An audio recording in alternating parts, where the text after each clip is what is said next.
ఓం నమ శివాయ. ఓం నమో నారాయణాయ. ఓం శ్రీ స్వర్ణాకర్షణ కాళభైరవాయ నమో నమః. ఓం శ్రీ నరదృష్టి నివారణ కాళభైరవాయ నమో నమః. నమస్తే అస్తు భగవన్ విశ్వేశ్వరాయ మహాదేవాయ త్రయంబకాయ త్రిపురాంతకాయ త్రికాగ్నికాలాయ కాలాగ్నిరుద్రాయ నీలకంఠాయ మృత్యుంజయాయ సర్వేశ్వరాయ సదాశివాయ శ్రీమన్మన్మహాదేవాయ నమో నమః. హరి ఓం. మా ఛానల్కి స్వాగతం. చూస్తున్న వీక్షకులకు ప్రేక్షకులకు ప్రియ కాళభైరవ భగవద్బంధులకి స్వాగతం పలుకుతూ మమ్మల్ని ఎంతగానో ఆదరిస్తూ ఉండబడినటువంటి ప్రియ సోదరీమణులకు సనాతన ధర్మ సంరక్షకులకి అందరికీ కూడా మహాశివరాత్రి పండగ శుభాకాంక్షలు. మహాదేవుడి యొక్క ఆశీస్సులు అందరిపైన ఉండాలని, అందరినీ చల్లగా ఆశీర్వదించాలని, నిండు నూరేళ్ల ఆయురారోగ్యాలకు అందరికీ ప్రసాదించాలని, జాతక చక్రంలో ఉండబడిన గ్రహ గమనాలు దోషాలు తొలగిపోయి ఎవరైతే ఏదైతే కోరుకుంటున్నారో అన్నింటా విజయాన్ని సాధించేటువంటి ఆశీర్వచనాన్ని భగవంతుడు అందరికీ ప్రసాదించాలని మనసారా కోరుకుందాం. 1-3-2024 నుండి 15-3-2024 వరకు పుట్టినటువంటి వారందరికీ కూడా ముందస్తుగా జన్మదిన శుభాకాంక్షలు. గతంలో వివాహం చేసుకున్న వారికి వివాహ వార్షికోత్సవ శుభాకాంక్షలు.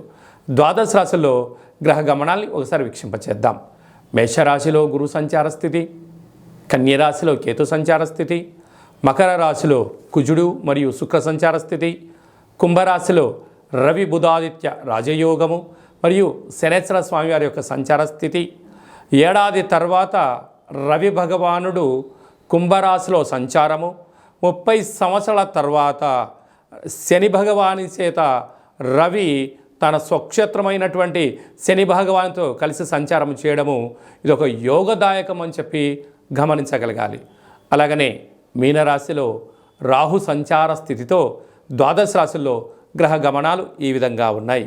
8వ తారీఖున బుధ భగవానుడు మీనరాశిలోకి సంచారము, 9వ తారీఖున శుక్ర భగవానుడు కుంభరాశిలోకి సంచార స్థితి, 15వ తారీఖున రవి భగవానుడు మీనరాశిలోకి సంచార స్థితితో ద్వాదశ రాశుల్లో గ్రహ గమనాలు ఈ విధంగా ఉన్నాయి. ధనుసు రాశి వారు మహాశివరాత్రి సందర్భంగా ఆదివారం అమావాస్య శుభముహూర్త సందర్భంగా ఎలాంటి విధి విధానాలు పాటించాలో ఈ వీడియోలో సవివరంగా సంపూర్ణంగా తెలుసుకుందాం.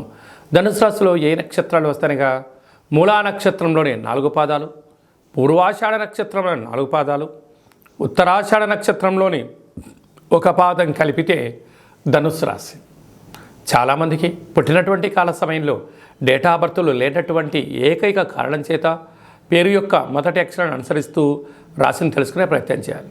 ఏ అక్షరం అనగా ఏ, యో, బా, బి, బు, ధ, బా, డా, బే అక్షరాల వారందరూ కూడా ధనుస్సు రాశి జాతకులే.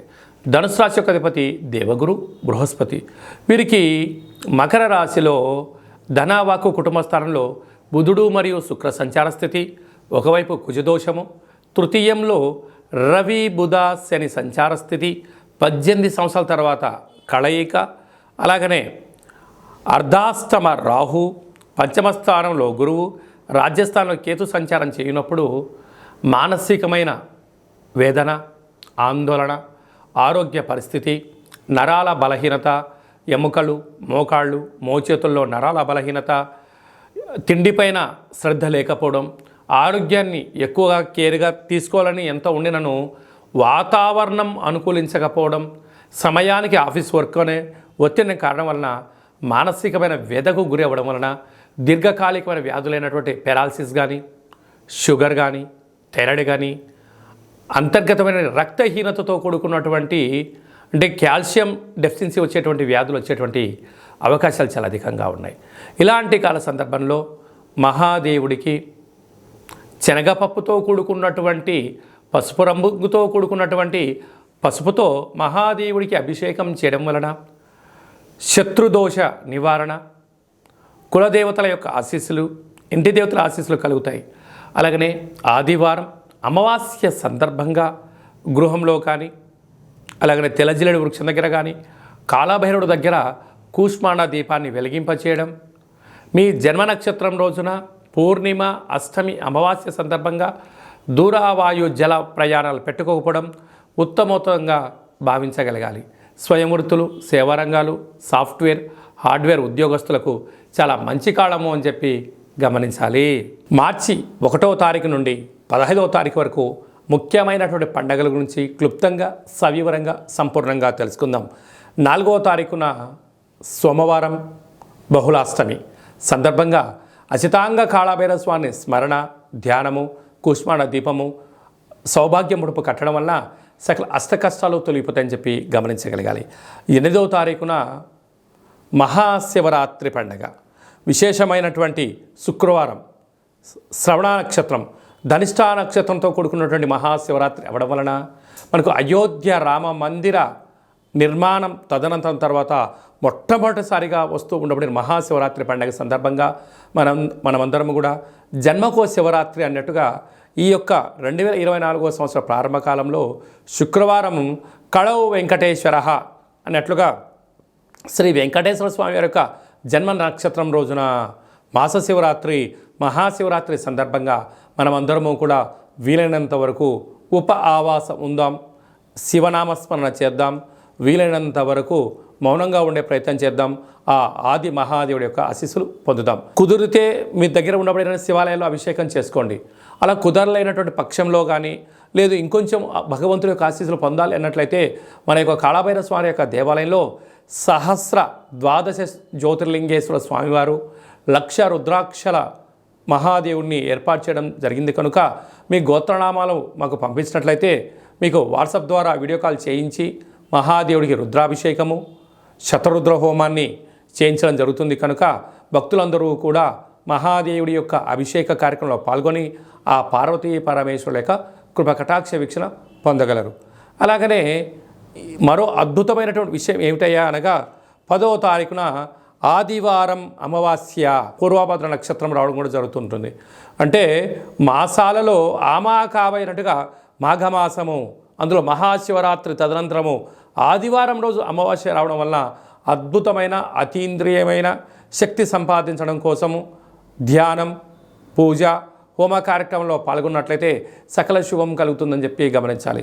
కనుక ఈ కాళభైరవ స్వామికి ఆశీస్సులు పొంది ఆ అమావాస్య రోజు సకల దుష్ట ప్రభావాల నుంచి, భూత ప్రేత పిశాచాల నుంచి, మృత్యు అపమృత్యు దోషాల నుంచి, వాహన ప్రమాదాల నుంచి తొలగించడం కోసము ఏ రాశి వారు, ఏ నక్షత్రం వారు ఎలాంటి విధి విధాలు పాటించాలో సవిరంగా సంపర్వం కూడా మనం తెలుసుకుందాం. అదే కాకుండా ఈ యొక్క మార్చి నెలలో ప్రథమార్థమంతను కూడా అద్భుతమైన విజయం సాధించగలగాలి అన్నట్లయితే మనం ఒక్కసారి ఈ పాత్రను గమనించినట్లయితే ఇది ఒక కంచు పాత్ర. ఇందులో మనకు రాసులు 12 ఎలా ఉంటాయో 12 రాసులను అచ్చు వేయడం జరుగుతుంది.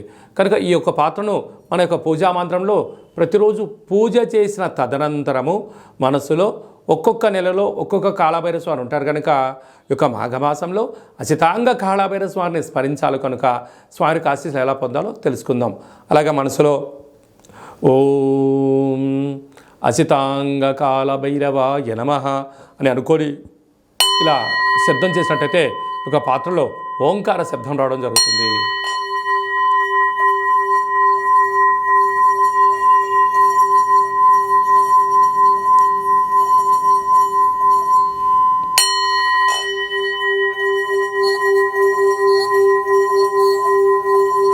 ఈ శబ్ద తరంగాల ద్వారా గృహంలో మనకు ఉండబడినటువంటి దరిద్ర దేవత బయటికి వెళ్ళిపోయి బయట సంచరిస్తూ ఉండబడినటువంటి లక్ష్మీమాత మన గృహానికి వస్తుందని చెప్పి కూడా గమనించగలగాలి.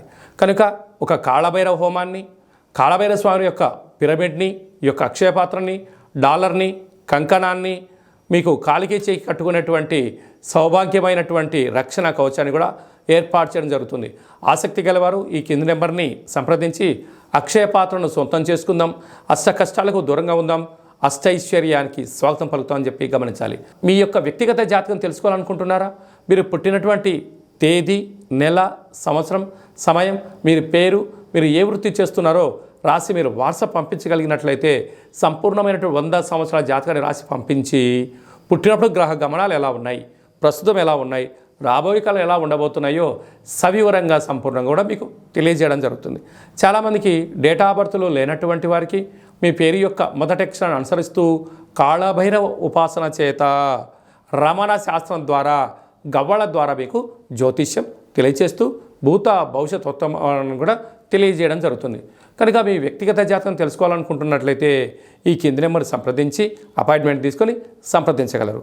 అలాగా మీ అబ్బాయికి కానీ అమ్మాయికి కానీ ఎంత వివాహ ప్రయత్నం చేసినా వివాహం అవ్వడం లేదా, జాతకంలో ఎలాంటి దోషాలు ఉన్నాయి, వచ్చేటువంటి అమ్మాయి యొక్క కానీ అబ్బాయి యొక్క జాతకంలో ఎలాంటి యోగాలు ఉన్నాయో వివాహ పొంతన మన యొక్క దేవాలయంలో అద్భుతంగా చూడడం కూడా జరుగుతుంది.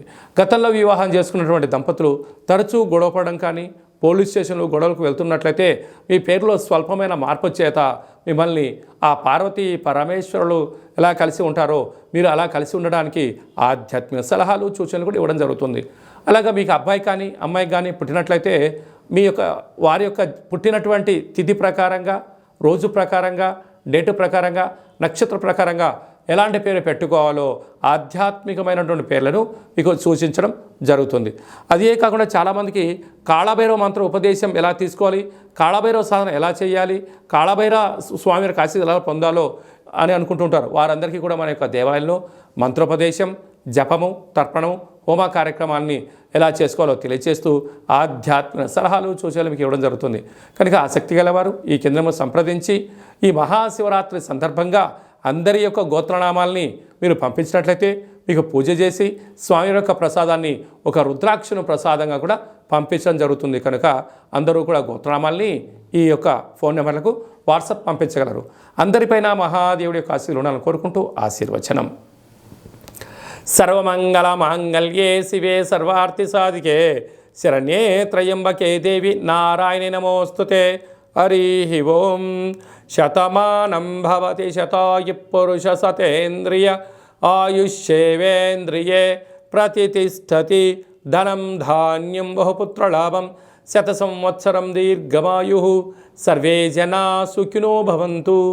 లోకా సమస్తా సుఖినో భవంతు. సర్వం శివార్పణమస్తు. ఈ వీడియో మీకు నచ్చినట్టయితే లైక్ చేయండి, షేర్ చేయండి. మేము చేస్తున్న వీడియోలో మీకు ముందస్తుగా నోటిఫికేషన్ రావాలి అన్నట్టయితే సబ్స్క్రైబ్ చేసుకొని ఆల్ అనే బటన్ కూడా తెలియచేయండి.